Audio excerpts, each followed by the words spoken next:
Hai, Assalamualaikum warahmatullahi wabarakatuh. Bertemu lagi di channel YouTube sederhana saya ini. Jadi untuk kesempatan kali ini, mari kita belajar tentang soal pedagogik untuk P3K tahun 2023. Dan ini merupakan bagian ketiga. Dan tentunya, mari kita berdiskusi ketika nanti teman-teman menemukan ada jawaban atau pembahasan yang salah. Oke, untuk tidak berlama-lama, kita langsung ke soal yang pertama. Nah, untuk soal yang pertama, di sini, menurut Brunner, pembelajaran lebih efektif ketika materi diajarkan dalam bentuk apa? Yang A berupa teks panjang, yang B adalah berupa diagram dan grafik, yang C adalah berupa video dan gambar, yang D adalah berupa teks yang sederhana dan mudah dimengerti. Nah, untuk soal nomor satu ini, kira-kira jawaban yang tepat yang mana?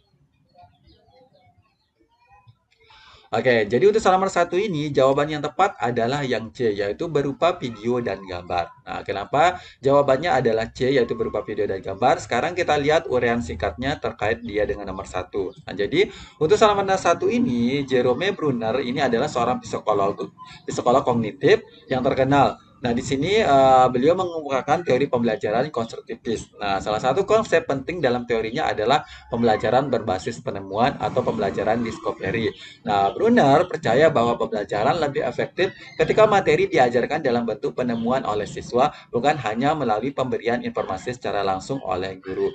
Nah, jadi kalau kita lihat ini uraian singkatnya terkait dia dengan teori dari Brunner ini, kalau di optionnya ini memang tidak ada yang dikatakan sebagai penemuan. Tapi di sini kalau kita memperhatikan optionnya misalnya A ini berupa teks panjang, otomatis ini bukan karena Brunner ini identik dia dengan pembelajaran yang discovery atau penemuan. Kalau yang B ini berupa diagram dan grafik, ini bisa saja karena biasanya ini nanti di bagian terakhir dari penemuan itu pasti akan disajikan dalam bentuk diagram atau grafik sesuai dia dengan penemuannya. Yang C di sini adalah berupa video dan gambar. Ini juga termasuk dia di dalam teori Bronner juga, tapi nanti kita jelaskan sedikit. Nah, yang D ini adalah berupa teks yang sederhana dan mudah dimengerti. Nah, ini juga, tapi karena teks yang sederhana dan mudah dimengerti ini, karena ini tidak akan mengalami yang namanya penemuan. Nah, jadi kenapa dia jawabannya lebih tepat yang C ini berupa video dan gambar? Karena biasanya di dalam bentuk video-video ini ada beberapa keterangan yang memang yang bisa kita sajikan dalam bentuk video. Misalnya kita bisa menyampaikan materi, kemudian kita bisa menyampaikan beberapa contoh-contoh praktikum yang dalam bentuk video. Jadi kalau kita mengajarkan anak dalam bentuk video, tentu di sini akan ada beberapa penemuan-penemuan yang mereka akan lebih pahami, apalagi dia terkait dia dengan gambar. Nah, jadi kita bisa menyajikan materi itu dalam bentuk video dan tentunya gambar. Nah, nanti ketika kita udah mengarahkan siswa untuk menemukan sesuatu atau melakukan eksperimen, nanti biasa saja siswa itu presentasi dari segi laporannya. Nah, maka dari itu yang B-nya ini juga cocok. Tapi alangkah baiknya yang nomor pertama yang perlu kita perhatikan adalah pembelajaran ini adalah yang menurut teori Brunner ini adalah menggunakan yang namanya pembelajaran yang berbasis penemuan dan salah satunya adalah berupa video dan gambar. Oke, sekarang kita lanjutkan untuk uraian singkatnya di sini. Nah, jadi Brunner ini merupakan 3 tahap dalam pembelajaran berbasis penemuan. Yang pertama ini ada pembentukan konsep. Nah, pembentukan konsep ini siswa belajar melalui pengalaman langsung dengan objek atau kejadian. Nah, yang kedua di sini adalah pemberian gambaran. Nah, jadi siswa mengembangkan pemahaman melalui representasi visual atau gambaran mental. Baru di sini adalah simbolik atau representasi simbolik. Nah, di sini siswa menggunakan simbol atau bahasa untuk menyusun konsep dan memahami materi lebih lanjut. Untuk yang singkat berikutnya di sini adalah Brunner percaya bahwa pembelajaran yang melibatkan interaksi aktif siswa dengan materi memungkinkan mereka untuk menemukan konsep-konsep sendiri dan membangun pemahaman mereka sendiri. Lebih efektif daripada metode pengajaran yang hanya mengandalkan transmisi informasi dari guru ke siswa. Nah, jadi ini Brunner ini percaya bahwa kalau ada penemuan itu akan lebih baik pembelajarannya daripada kita langsung menginformasikan beberapa informasi atau materi ke siswa. Nah, ini untuk teori Bronner ya. Oke, sekarang kita lanjut ke soal nomor 2. Nah, untuk nomor 2, pertanyaannya adalah apa konsep kunci dalam teori pembelajaran Ausubel yang menekankan pentingnya keterkaitan dengan pengetahuan sebelumnya? Yang A di sini adalah constructivism, yang B adalah behaviorism, yang C adalah relevance, yang D adalah association. Nah, untuk soal nomor 2 ini kira-kira jawaban yang tepatnya yang mana? Oke, jadi untuk selama dua ini, jawaban yang tepat adalah yang C, yaitu relevance. Nah, sekarang kita lihat nih uraian singkatnya terkait dia dengan nomor dua. Kenapa jawabannya adalah C? Nah, tapi di sini sebelumnya kita akan menjelaskan sedikit tentang beberapa optionnya ini ya. Yang pertama adalah konstruktivisme. Ini merupakan landasan berpikir atau filosofi pembelajaran konstekstual, yaitu bahwa pengetahuan dibangun oleh manusia sedikit demi sedikit yang hasilnya diperluas melalui konteks yang terbatas. Nah, berikutnya di sini terkait dengan konsep lagi, ini mengarahkan perhatiannya pada bagaimana seseorang mengkonstruksi pengetahuan dari pengalamannya. Nah, struktur mental dan keyakinan yang digunakan untuk menginterpretasikan objek dan peristiwa. Nah, berikutnya di sini untuk relevance di sini atau kesesuaian pembelajaran berkenaan dengan aspek kompetensi. Hal tersebut dapat berkenaan dengan materi yang dipelajari siswa dalam mencapai suatu kompetensi tertentu dalam pembelajaran yang akan mencapai tujuan pembelajaran berdasarkan perilaku siswa dampak dari pembelajaran. Berikutnya di sini adalah belajar asosiasi verbal. Dan jadi sebenarnya association ini yang saya temukan adalah terkaitnya adalah asosiasi verbal. Jadi saya kutip yang verbalnya ini aja. Nah, ini tipe ini merupakan belajar menghubungkan suatu kata dengan suatu objek yang berupa benda, orang atau kejadian dan mengerangkaikan sejumlah kata dalam urutan yang tepat. Nah, berikutnya di sini pembelajaran bermakna menurut David Ausubel di sini adalah proses mengaitkan informasi baru pada konsep-konsep relevan yang terdapat dalam struktur kognitif peserta didik. Nah, pembelajaran bermakna menekankan pada pemahaman dari hafalan. Nah, jadi di sini pengetahuan lama kemudian ini dikaitkan dengan pengetahuan baru ini sebenarnya harus relevan. Nah, karena relevan ini tentu pemahamannya akan lebih dipahami oleh siswa. Makanya ini pembelajaran yang bermakna dari Ausubel ini tentu harus ada hubungannya dengan pembelajaran sebelumnya, dengan pembelajaran yang akan ditempuh oleh siswa atau informasi lama digabungkan dengan informasi yang baru. Ini harus relevan ya teman-teman ya. Oke, sekarang kita lanjut ke uraian berikutnya. Di sini, untuk mencapai pembelajaran bermakna, Ausubel menekankan pentingnya penyajian materi dengan cara yang relevan dan dapat dihubungkan dengan pengetahuan sebelumnya. Ini yang sesuai dengan penjelasan saya yang tadi. Jadi, integrasi informasi baru dengan struktur kognitif yang sudah ada akan memperkuat dan memperluas pemahaman siswa. Oleh karena itu, guru diharapkan untuk merencanakan pembelajaran yang mempertimbangkan pengetahuan sebelumnya siswa dan menciptakan hubungan yang bermakna antara informasi baru dan yang sudah ada dalam pikiran siswa. Nah, jadi ini kita sebagai guru juga sering juga memberikan apa namanya pertanyaan pematik yang mengarah ke informasi sebelumnya. Jadi ini maksudnya pengetahuan siswa terkait dia dan kehidupan sehari-harinya. Ini sebenarnya untuk kita memancing pengetahuan lama mereka terkait dia dengan materi yang ini. Makanya penting sekali di dalam pembelajaran, di awal pembelajaran itu pertanyaan pematik itu perlu kita munculkan ya. Oke, next kita ke soal yang nomor 3. Nah, di sini untuk soal nomor 3, pada tahap berapa dalam teori perkembangan kognitif Piaget, seorang anak mulai mengembangkan kemampuan berpikir simbolik dan representasional. Nah, apakah yang A tahap sensori motor, yang B adalah masa praoperasional, yang C adalah tahap operasional konkret, yang D adalah tahap operasional formal.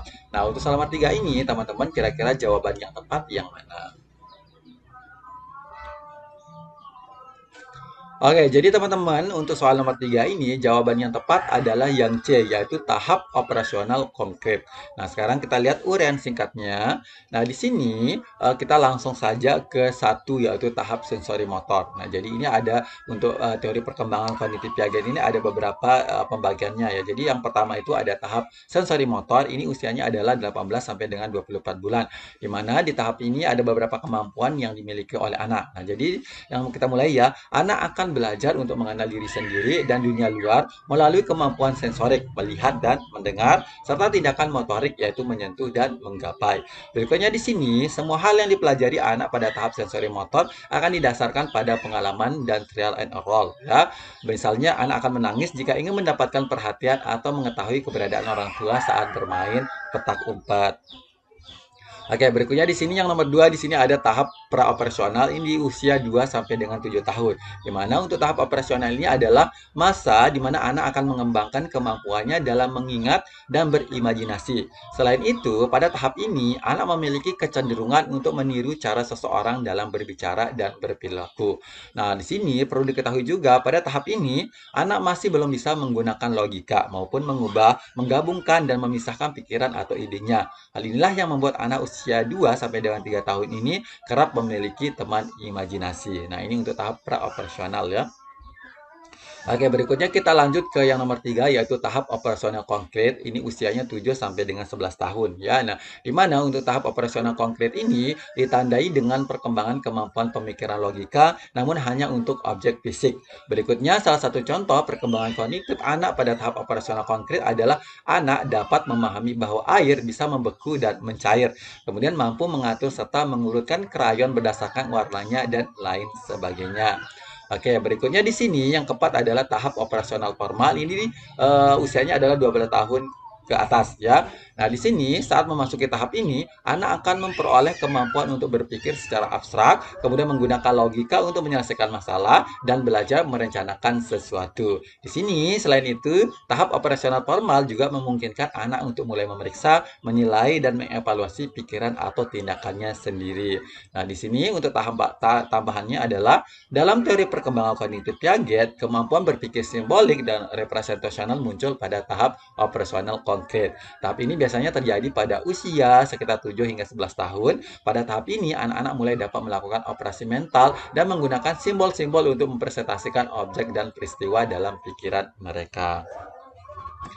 Oke, sekarang kita lanjut ke soal nomor 4. Nah, untuk soal nomor 4, bagaimana Jean Piaget mendefinisikan tahap operasional formal dalam teori perkembangan kognitifnya?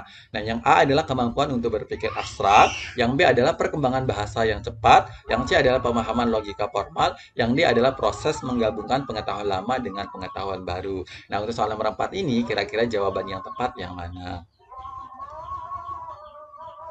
Oke, jadi untuk soal nomor 4 ini, jawaban yang tepat adalah yang A, yaitu kemampuan untuk berpikir abstrak. Nah, tadi kan untuk soal nomor 3-nya udah dijelaskan beberapa tahap yang sudah kita sebut. Di sini yang terakhir tadi ada tahap operasional formal. Nah, jadi kalau teman-teman perhatikan tadi, itu bisa langsung dijawab.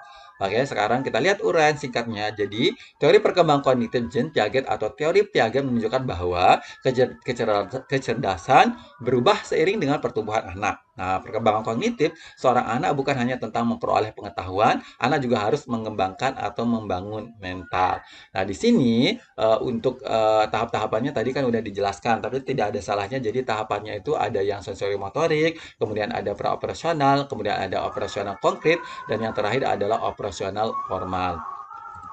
Oke, jadi karena ini pertanyaannya tahap operasional, jadi kita selipkan juga di sini. Tahap operasional formal akan dimulai saat anak menginjak usia 12 tahun atau 12 tahun lebih. Nah, saat memasuki tahap ini, anak akan memperoleh kemampuan untuk berpikir secara abstrak, kemudian menggunakan logika untuk menyelesaikan masalah dan belajar merencanakan sesuatu, ya. Oke, sekarang kita beralih ke soal nomor 5. Apa yang dimaksud dengan asimilasi dalam teori perkembangan kognitif Piaget? Yang A, ini menggabungkan informasi baru dengan skema yang sudah ada. Yang B, mengubah skema existing untuk menyesuaikan dengan informasi baru. Yang C adalah proses memisahkan informasi dari pengalaman. Yang D adalah tahap perkembangan kognitif tertentu. Nah, untuk soal nomor 5 ini, kira-kira jawaban yang tepat yang mana? Oke, jadi untuk soal nomor 5 ini, jawabannya tepat adalah yang A, yaitu menggabungkan informasi baru dengan skema yang sudah ada. Nah, sekarang kita lihat nih penjelasannya untuk yang terkait dengan asimilasi menurut teori dari Piaget, ya. Nah, jadi menurut Piaget, ini proses belajar secara garis besar ini terbagi menjadi 3 tahapan. Yang pertama nih ada asimilasi, yang kedua ada akomodasi, dan yang ketiga adalah ekuilibrasi. Nah, sekarang kita lihat penjelasannya di sini. Untuk asimilasi ini merupakan proses penyatuan informasi baru ke struktur pengetahuan yang sudah dimiliki sebelumnya. Yang A di sini adalah akomodasi. Ini merupakan tahap penyelesaian struktur pengetahuan dalam situasi yang baru. Ya, sedangkan ekuilibrasi ini adalah penyesuaian berkesinambungan antara asimilasi dan akomodasi. Di sini untuk tambahannya adalah selama proses asimilasi dan akomodasi diyakini terjadi perubahan struktur pengetahuan dalam diri siswa. Proses perubahan ini ada waktunya berhenti. Untuk mencapai kondisi berhenti ini dibutuhkan tahap ekuilibrasi atau penyeimbangan. Nah, jika proses ekuilibrasi berhasil baik, maka terbentuklah struktur pengetahuan baru yang merupakan penyatuan secara harmonis antara pengetahuan lama dan pengetahuan baru. Nah, jadi ini perlu yang namanya keseimbangan ya. Oke, di sini juga untuk tambahannya, dalam teori perkembangan kognitif yang dikemukakan oleh Jean Piaget ini, asimilasi adalah salah satu konsep kunci. Asimilasi merujuk pada proses di mana individu menginterpretasikan atau memahami pengalaman baru atau informasi dengan merujuk pada skema atau konsep yang sudah ada dalam pikiran mereka. Dalam konteks ini, skema adalah struktur kognitif atau pola mental yang membantu individu mengorganisasi dan memahami informasi. Jadi, saat seseorang mengalami sesuatu yang baru, mereka mencoba untuk mengaitkan informasi baru tersebut dengan skema yang sudah ada dalam pikiran mereka. Proses ini membantu individu untuk memahami dan mengolah informasi baru berdasarkan pengetahuan yang telah ada sebelumnya. Ya, jadi itu ya teman-teman terkait ya dengan materi kali ini atau soal kali ini. Oke, cukup dari saya teman-teman. Terima kasih. Kurang lebihnya mohon dimaafkan. Wabillahi taufiq wal hidayah. Wassalamualaikum warahmatullahi wabarakatuh. Bye bye.